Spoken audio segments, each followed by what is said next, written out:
Right, and welcome back to the bank. It's Friday, it's about 5:30 now. I'm back over the hidden paradise. In the swim I was in when I first come here, when I had the first two fish. I was going to come here last night, but time didn't give me a chance to get all my gear sorted and stuff like that, so I opted to come tonight instead. I'm only doing till tomorrow morning again, a little bit later than last session I was here when I blanked. I'm going to pack up at about 8:30, hopefully be home for about 9:30, 10 o'clock. Yeah, so basically I thought I'd get the off chance, try and pop down here last night, but it didn't happen, so I'm down here tonight. I got here at 5 o'clock and literally had a quick walk around the lake, had a little look, and they was all just milling around on the surface. Some really nice lumps and some pasties too, sort of like 3-4 fish at a time, just sort of swimming around. Not at a point where they were spawning, it didn't look like they were spawning or anything. Literally just sort of milling around with each other. You know, there's a couple in the margins over there, there's a couple over there, 5 or 6 out in the top, you know, another couple just swimming around. So I opted the fish to swim I was in when I first come here, when I had the two, like I said. Got 3 rods set up, left hand rod's just in the tree down here. As I sort of drove round, got out of the car, had a slow walk down, climbed up to the tree on the first branch to my right, and could see some clouding up down there. So I decided, right, that's where I put a rod. So I put a little few pellets down and stuff like that. Centre rod is on the corner of the island again, a little gravel spot that I found first time I was here. So I've chucked out probably 30-40 boilies around there, little bait up there, little pink washed out pop up, and the right hand rod is in the far margins again, pretty much opposite where I was fishing first time, like in between. There was me, a swim, my dad, so I'm in the swim where no one was. Obviously I've been setting up, you know, putting my optonics on, stuff like that, putting the brolly up behind me. I've made a little bit of disturbance and it's pushed the fish out. So it's just a case of get this quick vlog sorted, get myself a cup of tea, get sat back on the bank and be really quiet. Hopefully they sort of move back in again and I might pick up one down there. But say as it is for now, they're all on the far bank and I've got one rod over there and one rod say on the corner of the island. So to be honest, if nothing comes in this little margin area, I've still got a couple of rods on some prime little hot spots. But yeah, so basically it's not much I can really say at the minute. I'm here, it's dead quiet, you know, it doesn't look like anyone's been here at all this week. The fish have spawned. I was told that Monday, Tuesday the fish were spawning, so obviously it's now Friday. It doesn't look like they're in spawn at all at the moment. They were just milling around on the surface, not really doing anything, just stagnant in the water. So hopefully they're a little bit hungry, they might sort of sense out the food, get their heads down later on. If not, it's just a case of being here again and just being in this pure beautiness. It's absolutely cracking little water, as I keep saying. You know, all the overhanging trees, all the willow trees, all the sort of prickly bushes and stuff like that they've got around the edges, just completely hide you away from civilization. And yeah, it's definitely worth fishing this place more and more often, and hopefully trying to get out one of them big 30 commons that are in here. So this is session 3, the quest for the 30 English common, as you know, and let's see if we can do it on this session. But for now, I'll make myself a cup of tea. I've got my mate Gary coming over a little bit later, again he's a tester for Bankam's tackle, and we're going to be sorting out a few of the products, hopefully showing you some of the bits on the camera, and yeah, hopefully landing a fish or two. But for now, I'm going to make myself a cup of tea like I just said, and I'll talk to you guys a little bit later. Right, it's 8:10. My mate Gary's just turned up and he's just setting up in the swim next to me now. Just had a couple of little knocks on the middle rod whilst I was sitting here. Sort of lifted up about an inch, dropped an inch, and then picked up again. Sort of checked the line on the water, and then just as I was about to pull into it, noticed that a coot sort of come out of the water, so I don't know whether it picked the bait up or not. So I might reel it in about 10 minutes and get it back out there again. But say as it is at the minute, there's been a lot of carp showing on the far back again like they do. Last time I was here, I fished over there and didn't see any carp jump out here at all. First time I was here, I was on this bank, they were jumping out over there, and this is my 3rd time now, and yet again they're all jumping over there. So I seem to think that the carp themselves, you know, sort of do favour that bank. And to be honest, looking at the swims on the lake, a lot of people do sort of fish this swim and the car park swims that are over there. So I reckon the fish sort of feel safe over there, you know, not normally hitting the lines and stuff like that. So what I'm going to do later on is just have a little mill around with a few of the rods, see if I can pick up a few different areas. Might have a little walk around a little bit later, just before the sun sets, and see if I can see a few clear gravel spots close in, pinpoint them on the bank, you know, tie a little bit of tissue paper or something to a tree, and whilst I'm here then I can know where I am, take the boat out there and then sort of drop the bait over a nice clear patch. We'll have to see, but for now it's just a case of sitting down, doing what I normally do, watching the water. I'm always watching the water, and hopefully trying to pick up some of these carp.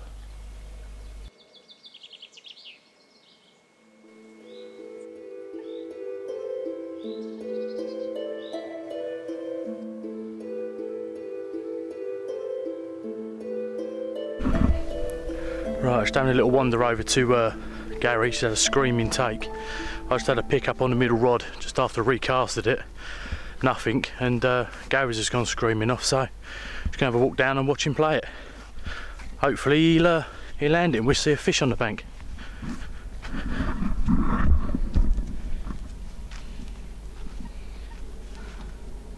Oh, here he is.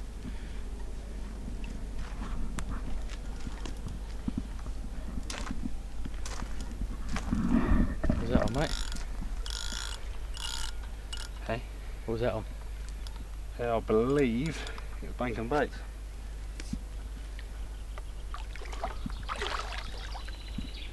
Price, I'm not too sure. It's only been out about 10 minutes. Nice little common.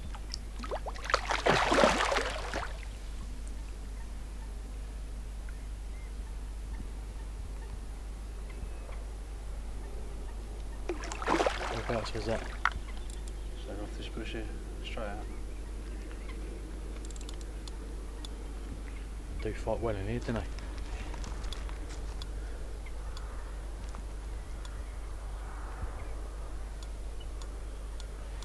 Pick up on the middle, just cast that middle rod out, swing went all right at the top, stop, pulled into it, nothing. And then yours went screaming off.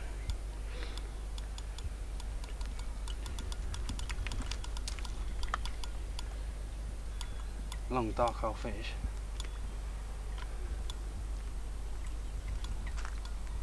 I've got the underwater camera when we release it.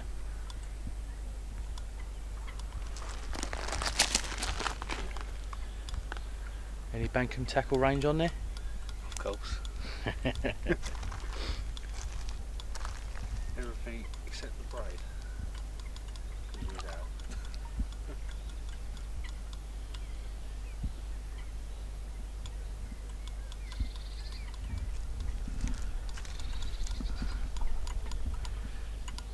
You get to see a little bit more of the lake from Gary's swim.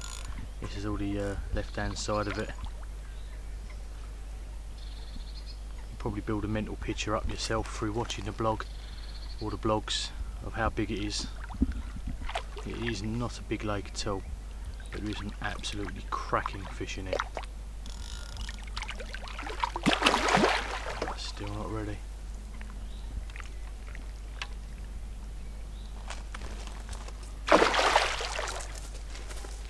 You want me to net it or you alright doing it?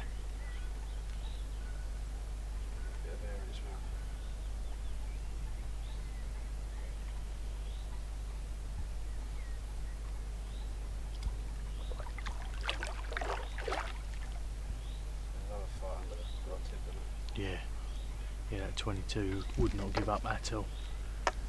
Kept plugging away under the rod tip. That little 13 common is probably one of the best fighting fish I've ever played. Nice long, they're still not ready. There we go, cracking. Nice upper double. Not bad, mate, eh?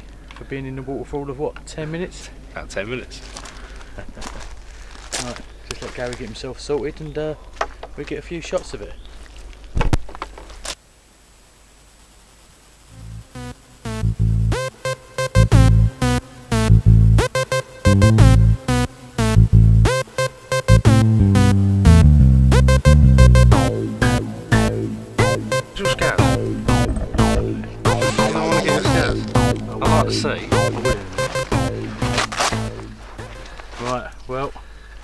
Absolutely cracking, bigger than what we both thought. 30 pound, 10 ounce, bang on.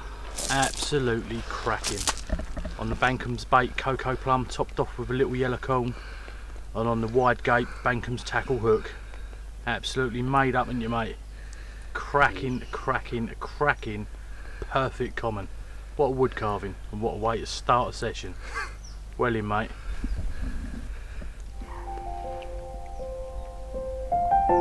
Absolutely cracking. Let's get it back and see if we can get another one. Well done, mate, congrats.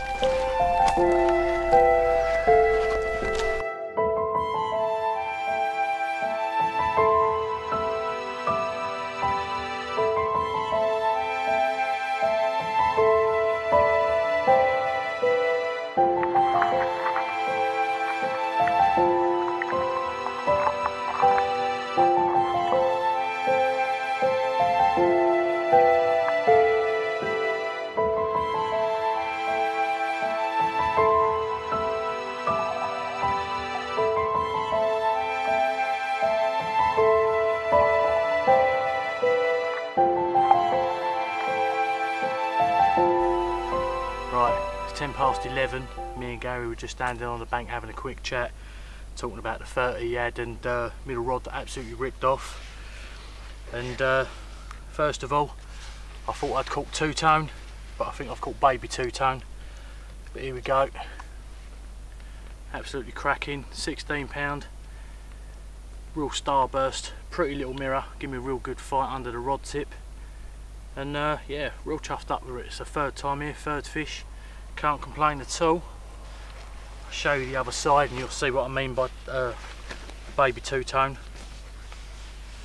But it's actually got a wicked scale pattern on this, all starburst. But there you go, you can see that line there. Don't know whether the light's a bit too bright, but absolutely made up with this. So like I say, third session down here, third fish, and on the far margins again, so doing the business for me. It was also caught on my Ranger tackle. It was the wide gape style hook, tungsten tubing, lead clip, swivel, quick change clip, O-ring and everything like that, and it was caught on cocoa plum, Bantam baits. So Bantam baits and Bantam tackle doing the business down here. But yeah, absolutely wicked. Gonna get a few shots of this, get it back in the water and hopefully catch a grandad, or see if we can pick out a big two-tone. But yeah, made up with that, wicked stuff.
Right, well it's 8 o'clock in the morning. You can probably tell by my hair I had quite a good night's sleep. Well, I'd like to say it was a good night's sleep. It wasn't actually. There's a lot of tossing and turning. My bed chair is so uncomfortable, it's unbelievable. I know Gary had another one in the night last night. I had the alarm go off, I had to splash in and the rummage around sorting stuff out and that, but I don't think it was big. We agreed that if it was big we'd wake each other up, but he sorted it all out on his own, so I'll ask him later on when he wakes up sort of how big it was. So it is 8 o'clock in the morning. I'm just sort of laying here contemplating whether I should slowly start packing up now and get home a little bit earlier, and just sort of sat up in my sack. Thought I'd make myself a cup of tea, and then my right hand rod absolutely ripped off So I'm all locked up because I'm fishing the margins and it's quite snaggy and weedy on the right hand side of me, so I had it locked up and it nearly pulled the rod off the pod. But I was rewarded with a absolutely cracking 18.5 pound mirror. Didn't want to come in at all, not at all. Sort of played it for a good sort of 15-20 minutes just underneath the rod tip, and eventually give up the ghost. So I'll quickly show you this. Make myself a cup of tea, pack up, and then shoot off home and sort myself out ready for the next session down there. Here we go, look at that, absolutely stunning 18.5 pound cracking mirror. Really dark in here the fish are, absolutely stunning creatures. A couple of little spawn wounds on it on this side that I'll treat, but apart from that, picture perfect fish. Again, probably only been hooked 1 or 2 times this one. Beautiful starburst style scales on its tail, and absolutely cracking. So my 3rd session down here, my 4th fish, and yeah, absolutely loving this. As you see yesterday, Gary landing his 30 pounds common. That is one of my target fish. That's a known 30 in here, that one. It's been out a couple of times, 29, 30, and now say 30, 10 ounces, so they're putting on the pound slowly. And I think we're going to name that one White Spot. It's got a nice little scale on one side that's disformed and creates a nice little white spot. Just show you the other side of this one.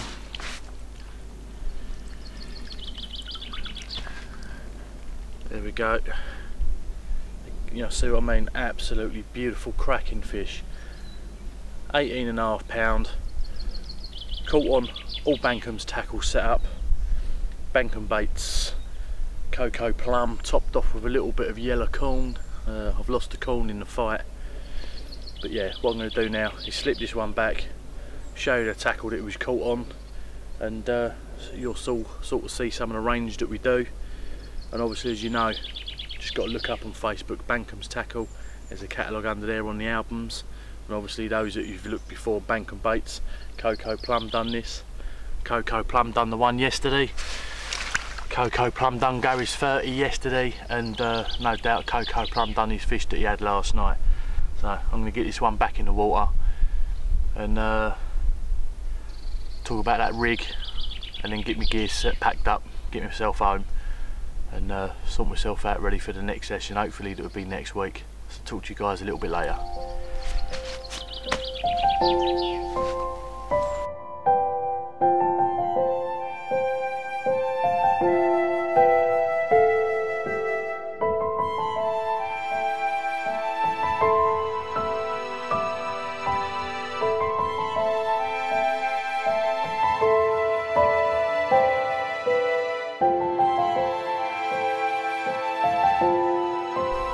Right, well, I've managed to get a few photos of that absolutely cracking 18.5 pound mirror. Slipped it back with the underwater camera, so hopefully get a little bit of nice footage of that.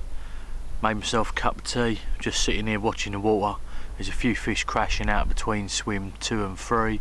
I'm in front of swim 2 on my middle rod. Basically, I'm just going to show you the rig that I caught that on, talk about some of the tackle that I do, and then pack myself up and get myself in the car and home. So it's an absolutely perfect end to a wicked session over here. I've seen a 30 common come out. Gary had another one last night, I'm not sure on the weight. I had one last night, managed to use the night light, so hopefully it's not too bright. I'll have to find out a little bit later, but as you can probably tell now by watching the clip, it was either too bright or wasn't too bright. And got rudely awoken this morning by that one I've just put back. So a wicked session, can't believe it. It's quite a hard water. There was a couple of people over here in the week, done 2 nights and didn't catch anything. They started spawning Monday, so it's another reason why it might have picked up a little bit. You know, the fish get hungry after spawning and perhaps they've gone on the feed a little bit. But yeah, really chuffed with this place, absolutely wicked place. Cannot wait to get back down here again.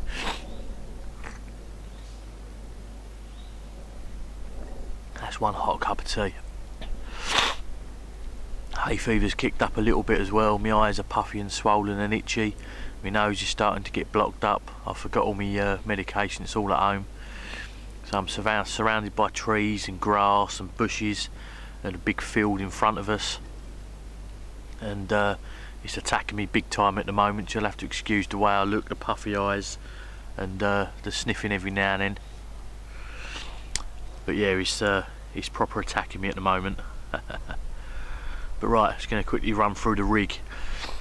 It's all Bankham's tackle end gear, apart from the lead itself and the actual braid. First of all, Bankham's tackle dark, sort of silty grey colour tungsten tubing. It's really supple, really soft. You can, you know, really sort of muck it up into a ball like that and it just sort of springs out of shape, holds its shape, doesn't kink or anything like that, and it's really heavy as well. So what I'll do is I'll show you in a second as well a little bit of underwater, of how it lays in the water and stuff like that over the weed.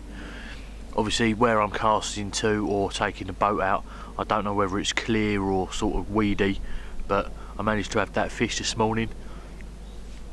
Excuse me, it's been on the on that mark all day yesterday, well not all night, all day, but sorry, all night yesterday.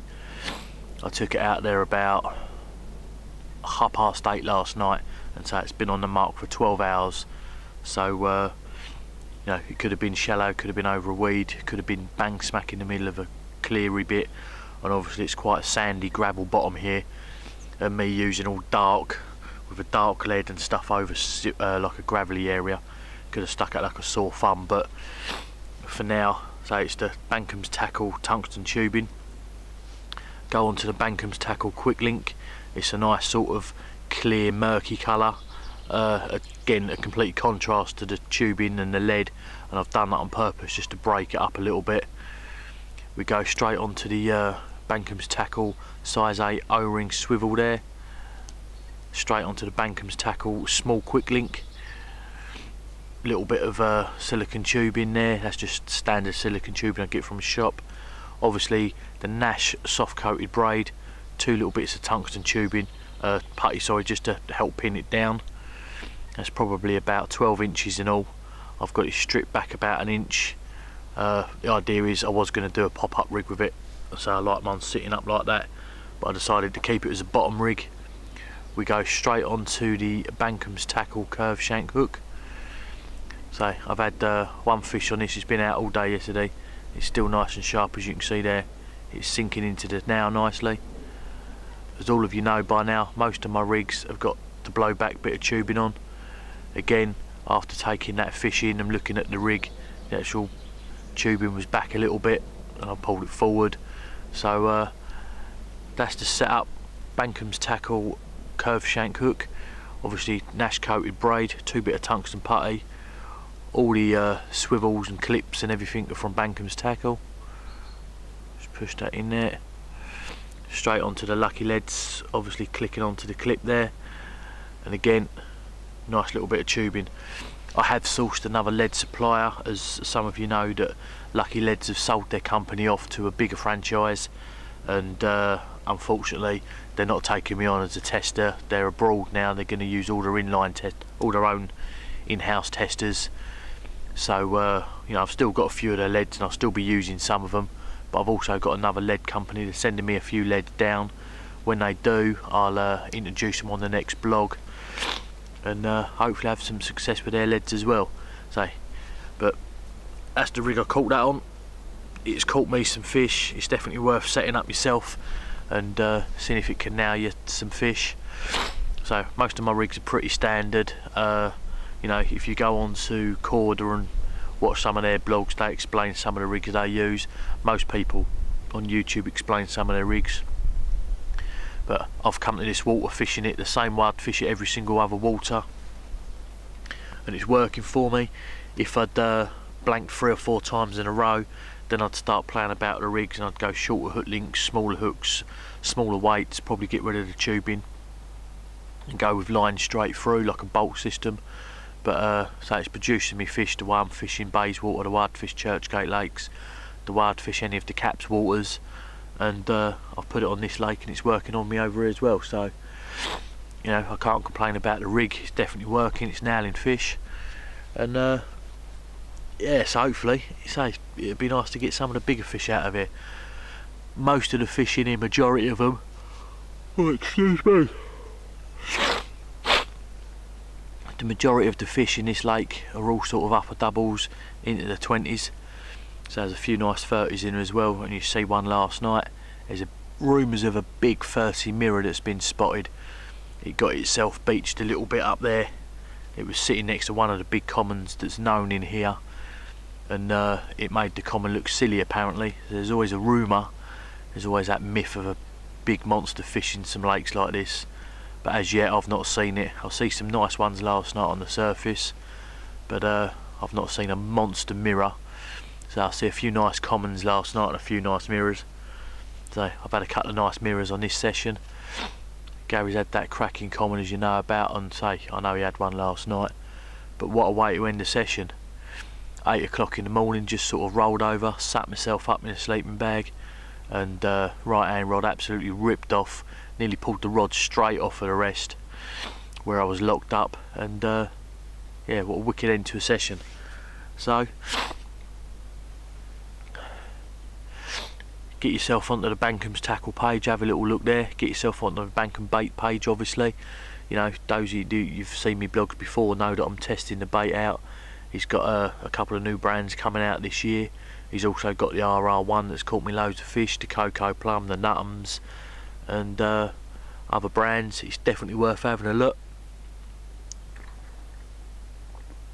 Get yourself on there, get yourself an order in, and get yourself some quality tackle that I produce, or don't produce, but I sell. I bag up, every hook's checked, every bit of shrink tubing's checked, every little bit of tungsten putty is checked, all the clips and swivels are checked.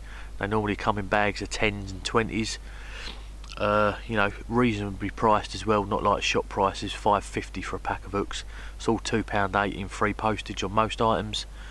And you know, you can start using the gear that I use and get yourself some quality fish. You know, there's other brands out there that do the same sort of tackle I do, but you know, I've got full faith in what I use, and as you can see, it's landing me fish, it's landing Gary fish, it's landing Lewis Cuthbertson fish, who's a tester of mine. He's been absolutely smashing the lakes he's on with it.